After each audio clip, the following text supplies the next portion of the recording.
Multiply, you're a slacker. No Multiply ever amounted to anything in the history of Hill Valley. Yeah, well, history is going to change.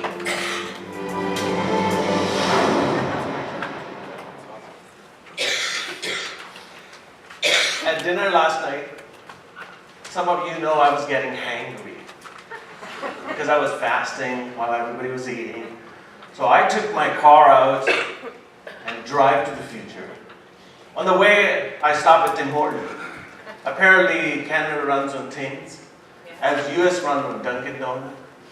So I pulled into a drive-thru. A black SUV was already ordered. Drive-thru is meant for a minute, 2 minutes, right? But not the folks in front of me. It took them exactly 12 minutes to order. Now you should have seen my growing impatience. Finally, they moved forward. I went to the drive-thru window and I ordered large coffee, 3 cream, 2 sweetener, please.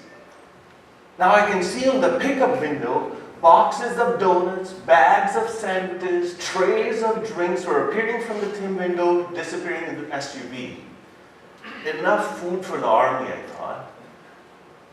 It took this massive folks to take at almost 15 minutes to take all of the inventory. Now I'm really getting furious and angry. I couldn't get out because there's a car right behind me. Finally, I moved forward to the pickup window. A beautiful young girl handed over my coffee. Miss Nana, your coffee is paid. Thank you. Suddenly, my anger turned into appreciation. Holding my toonie up here, I asked, what should I do now? She said, pay it forward. Her response was so positive and powerful. I said, yeah, I'm going to pay for the next guy behind me. How much? I said. She looked at a PS system. $22.95. That was the best coffee I ever had. Not for $22.95. Some of it maybe. But someone made my day. Someone gave me something without expecting anything. But more importantly, the best coffee was that I made someone else's day as well. 10 times more than somebody did to me. Leadership is about giving. Leaders give ideas. Leaders give encouragement. Leaders give direction. Learning to be as a leader is giving opportunities to others while holding yourself accountable for things getting done. Objectives meet. And I'm here today to talk about the 3 missing P's. As a leader could be a passionate, persistent, or positive, right? But what is leadership then?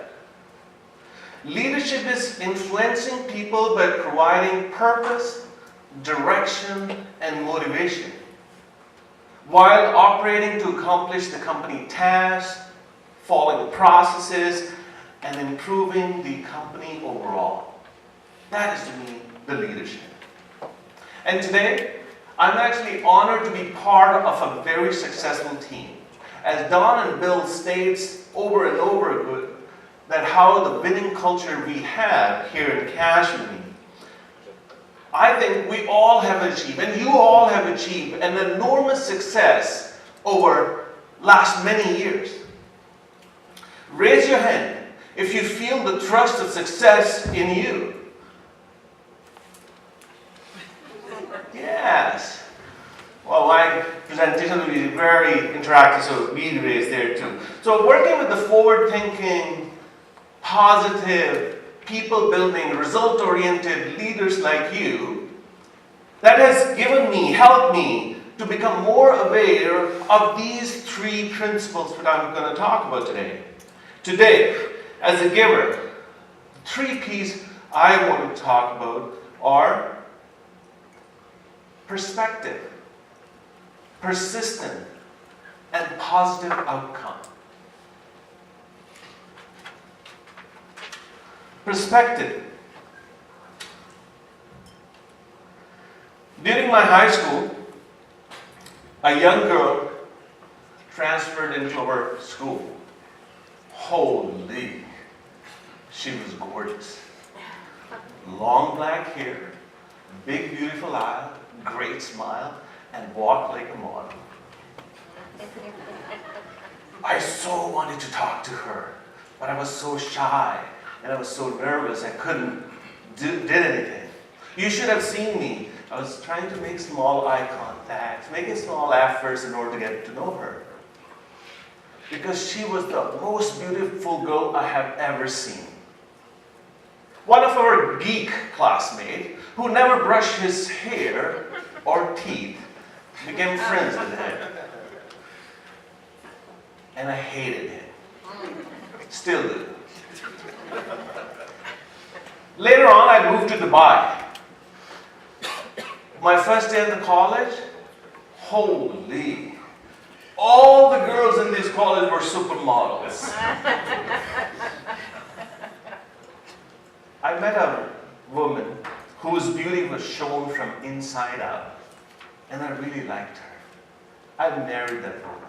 Her name is Shazia. We moved to the United States. First day at the LA beach. Holy. No, you're thinking wrong. I'm still happily married. But certainly my perspective about beauty has changed. Perspective is the first principle towards better and more meaningful leadership. As this clarity helps you build that confidence in you, that inspire others in you, and more importantly, this perspective will help you build the trust, what you really needed to lead others. Your perspective could be in plan, people, processes, and many other things matters. Today, I want to talk about our perspective of our company. Let's broaden our perspective today. Looking at our own district, what was your district revenue target, Karen, or revenue in 2017? It's 9.2 million, Chris. 9 million. Stacy, what was your regional target for 2017? 71 million. 71 million. So we are building it out, right? Cash money overall was 237 million. Cura Financial, the number I had was 847, but I corrected myself because it is 964 million. So together, we build this whole fort, a home for everyone. You, my friends, are a big part of a bigger company, creating some influential numbers. You are part of a big castle. Similarly, our manpower. My district has over around 60 people. Cash money overall has 1,400 people. Cura Financial over 4,200 people. But what really matters is that we served over 634,000 customers in 2017. And Cura Financial overall is over 1.2 million. So this is together as a team we are. And I was listening to Don, and Don said, we are still in the microfinancing and there too. I think we are big because when we go into public, we are destined to be big. Anyone have a goldfish in their aquarium? Do you know goldfish, when in a jar in that thing, how much it can grow? 4 inch, 6 inch max. Can it grow bigger than the fish tank itself? No. It can never grow bigger than its fish tank. Similarly, the human mind cannot think big from its own thoughts and perspective. But what about if we put this fish into a bigger pond, into a stream or river? Will it grow? In fact, it can grow up to this big. So Don, we stepped into a bigger pond now. We are destined to think big. Raise your hand if you feel like the bigger fish now. Yes. Yes, we are. The second P I want to talk about is persistent. And Don actually talked about this, that, when we stuck with the monotony of it, we get carried away. Persistence is one. The best thing Calvin Coolidge said, nothing in the world can take place but persistence. You know why? Because talent will not. Nothing is more common than unrewarded talent. Genius will not. Unrewarded genius is almost like a proverb. Education will not. The world is full of educated derelicts. Persistence and determination alone are only part.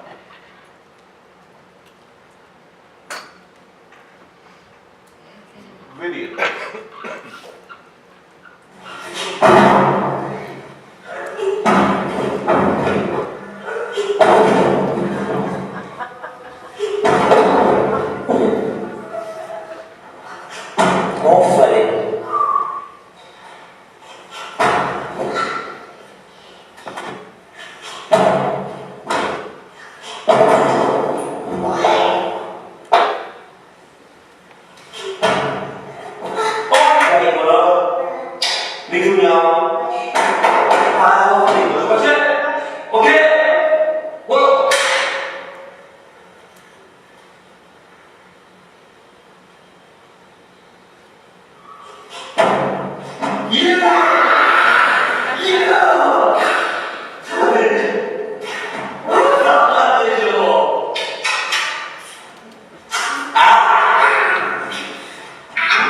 Innocent, descriptive, and inspirational message of being persistent.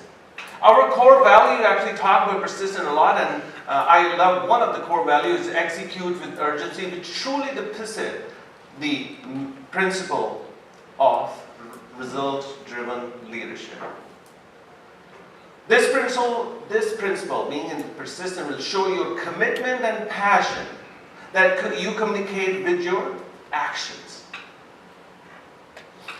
Yeah, I know to be successful, you need passion, you need purpose, you need plan, you need people. But more importantly, you need persistence. Why? Because persistence leads to embracing change. We just talked about change. Persistence leads to embracing change. Creating new ideas, just like new line of credit. And producing wondrous results, just like you. So persistent is so important. Everyone out, say out loud, persistent. Persistent. Persistent. Persistent. Kids are persistent, as you saw in this video. If you have kids, you will know it. If you don't, I can lend you mine. I was at the barbecue at the Summerbank Gardens in London. A family was right beside us. One of the kids started bugging Dad as soon as the ice cream truck rolled into the park. Dad, please. Dad said no. The boy looked around, looked at the ice cream truck again, and said, Dad, please. Dad said no. I got busy for a few seconds and other stuff, and I turned around and looked at that family again. The boy is licking ice cream with a smile on his face, riding the dad's shoulder. We should learn persistence from our kids. Because persistence is actually a state of mind, it can be cultivated. In his book, Think and Grow Rich, Napoleon Hill actually gave us a formula. He gave us a formula, 4 ingredients to cultivate the habit of persistence. Number 1, purpose, a clear purpose. Plan, a definite plan. Perspective, a clear perspective as well. and people, a friendly alliance of people who's not gonna let you down. You, my friend, at Cash Money, at Kiro Financial, have these ingredients here, right here. We have the purpose, right? To be an opportunities growth company that delivers long-term prosperity to our people. We got it. A defined growth plan has been in discussion since morning. And actually most of them don't know already. A vision to grow, adding new products, services, an exciting line of credit. Chaddy and Courtney. This plan now needs execution. This plan needs execution, which is in whose hands? Say it out loud. Ours. Execution is in our hand. In fact, I want you to shake the person, because you're going to give the commitment, accountability to others. So shake the person on the right and left and say it out loud. Execution is in my hand. Execution is in my hand.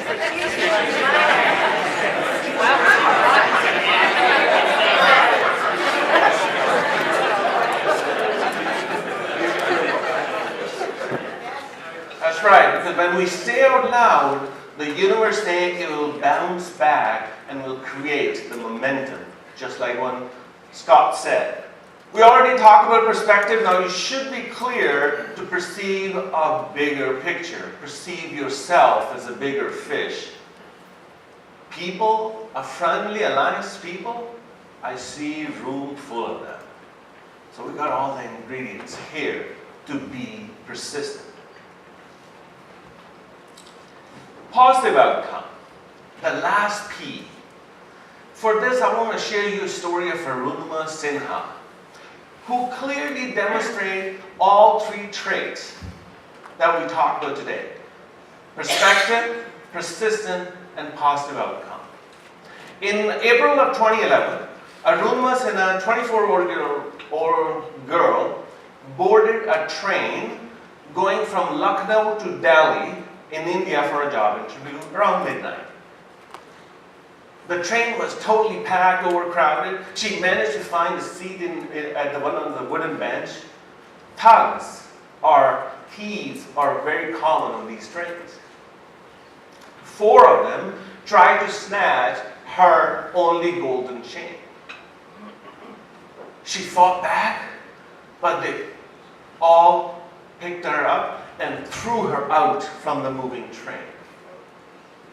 As she landed on the tracks next to this train, another train from opposite side drove over her both legs. She screamed with pain. You could only hear metal grinding, people murmuring, and dogs barking in the distance. She cried, "Help! Help!" There was no one in this wilderness to help her. Bloods gushing out of her wounds were turning the train track silver into red. She remained on these tracks all night, fighting for her life. 49 trains went by her.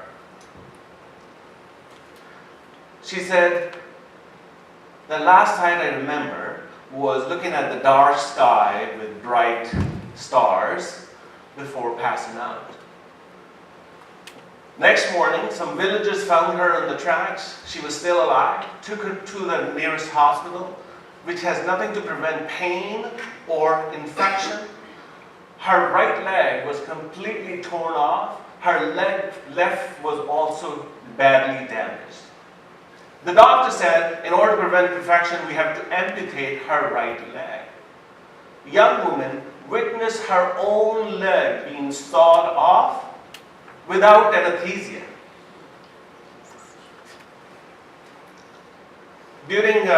Someone actually uploaded her video from the train tracks to social media, and she became the hot topic in news. So that helped her to